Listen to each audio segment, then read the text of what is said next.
Olá, estamos chegando com o plano de jogo desta quarta-feira e vamos aos destaques de hoje. Mais 2 sobreviventes da tragédia da Chapecoense retornam ao Brasil. Novo técnico do Inter fala sobre a volta de D'Alessandro e seus planos para 2017. Convênio entre o PF e a Associação de Surdos quer aumentar a inclusão social através do esporte. Mais 2 brasileiros sobreviventes da queda do voo da Chapecoense retornaram ao país.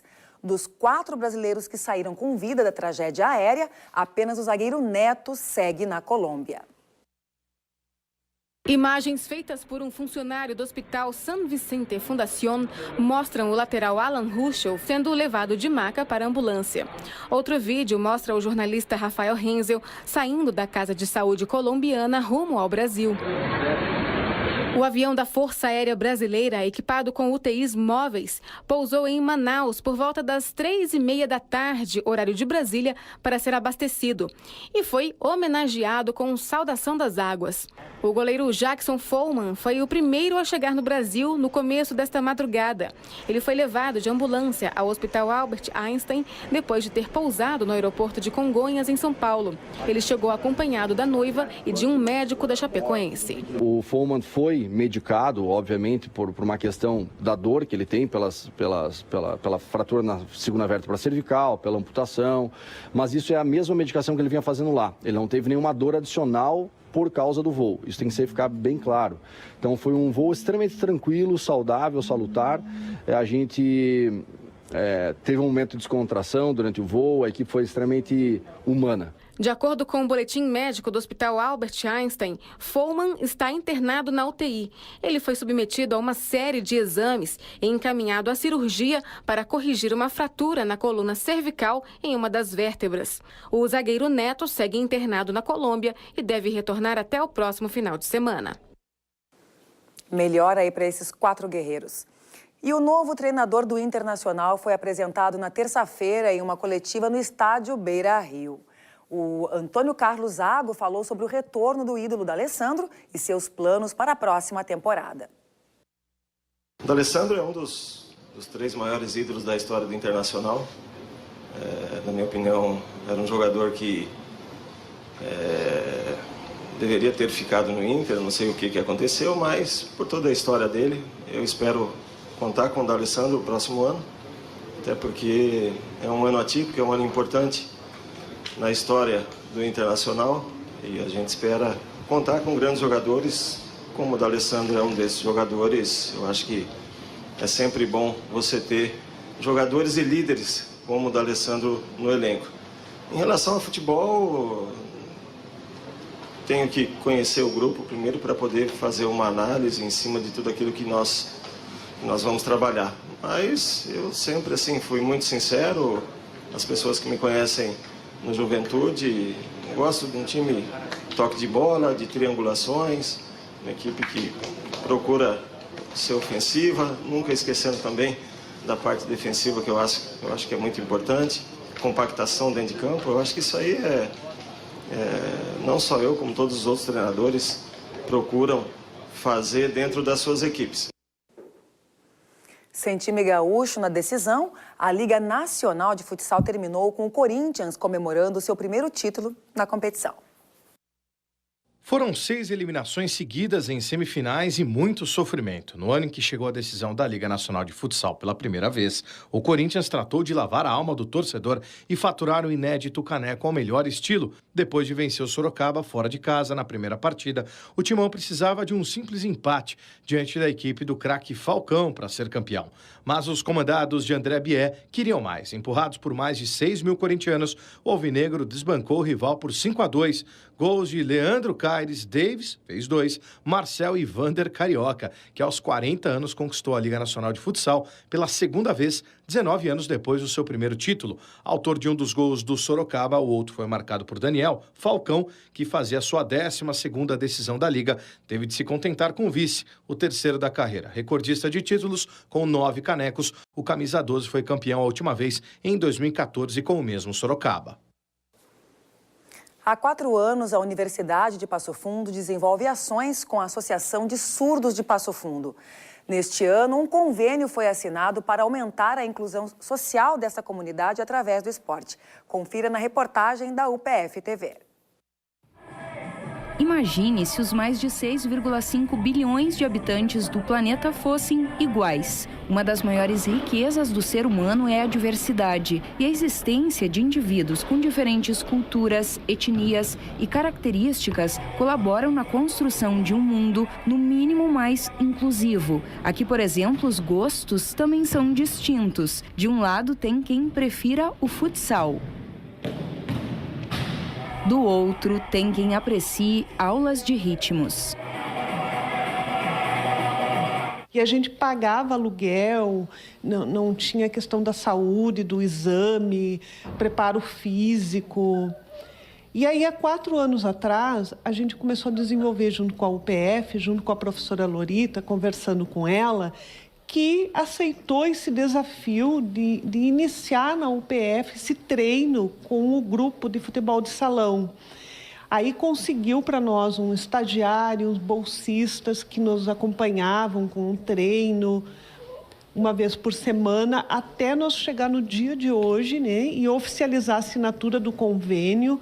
E isso nos garante uma preparação física de qualidade, né? Sendo que é um dos poucos grupos que participam de natação, musculação, exame médico, várias atividades que qualificam. E são ações assistemáticas, não contínuas, pontuais, voltadas especificamente na área da recreação e lazer. E agora, há 4 anos atrás, a gente começou uma relação focada, então, na questão do futsal, para a equipe masculina de surdos, né? E, então, hoje a gente tem a alegria de dizer que nós finalmente formalizamos um convênio entre a Universidade de Passo Fundo, a Fundação Universidade de Passo Fundo e a Associação de Surdos. Então, a gente legitima aquilo que de fato já acontecia. E essa vontade de praticar algum esporte já era uma necessidade dessa comunidade surda de Passo Fundo, que agora tem um espaço dentro da UPF para as práticas e preparações físicas, também para o lazer e relaxamento. Eu gosto muito, né? Foi ótimo essa criação desse projeto que nos auxilia os surdos para a gente conseguir se desenvolver, ter essa interação, né? Os surdos se sentem muito bem, se sentem felizes, é muito satisfatório para nós, a gente agradece muito essa parceria, em especial eu falo em nome de todo o grupo de surdo, muito bom, foi maravilhoso a gente ter conseguido esse projeto e eu agradeço muito. Parabéns à Universidade de Passo Fundo por essa parceria ter continuidade. A gente vai um rápido intervalo e na volta o assunto é vela.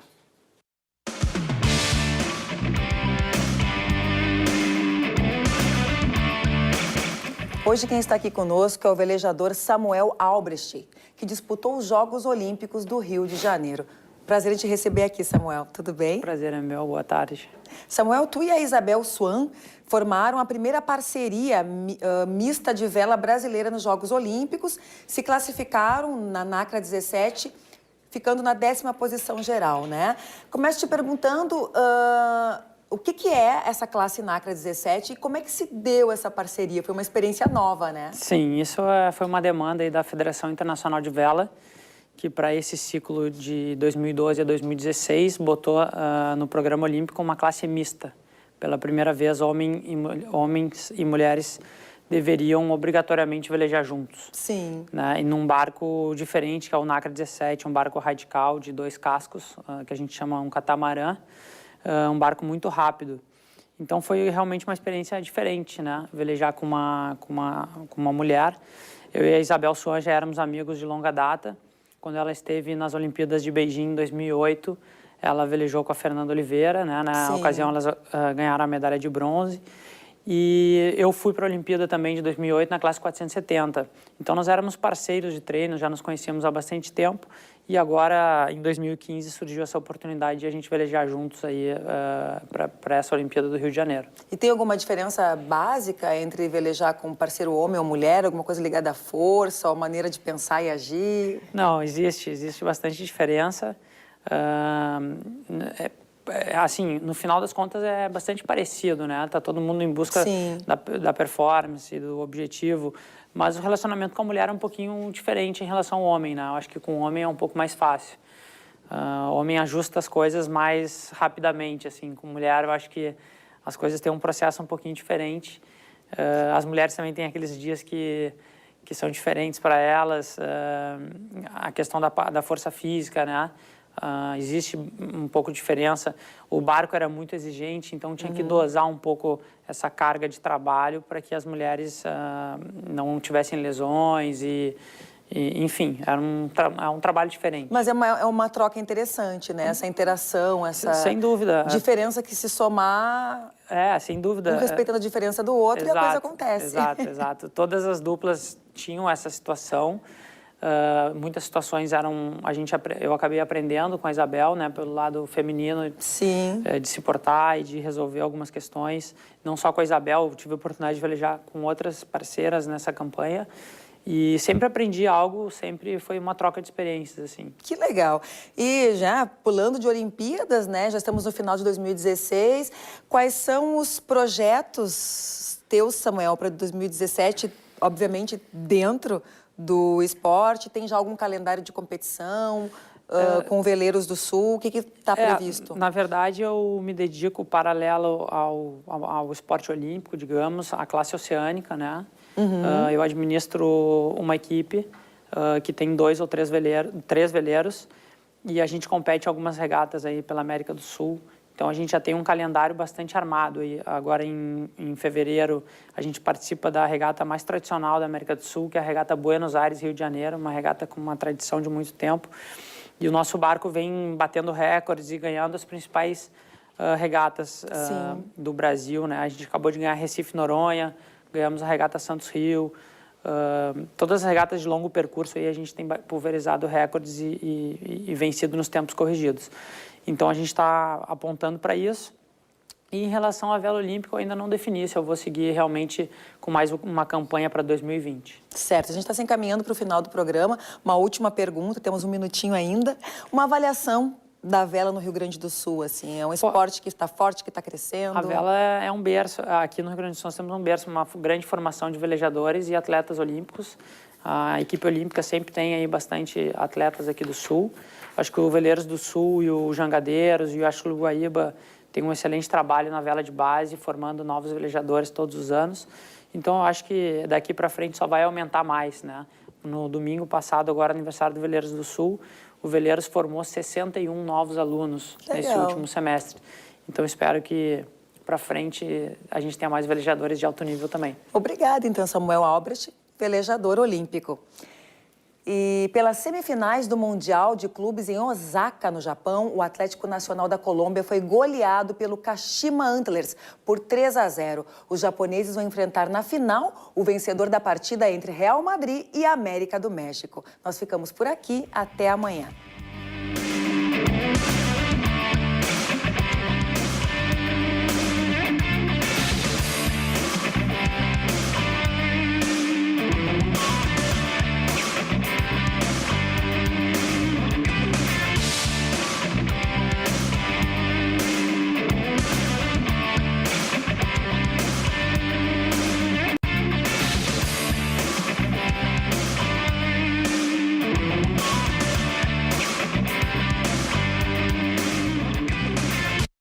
Plano de Jogo. Apoio Cultural Sesc. A força do Sistema Fecomércio ao seu lado.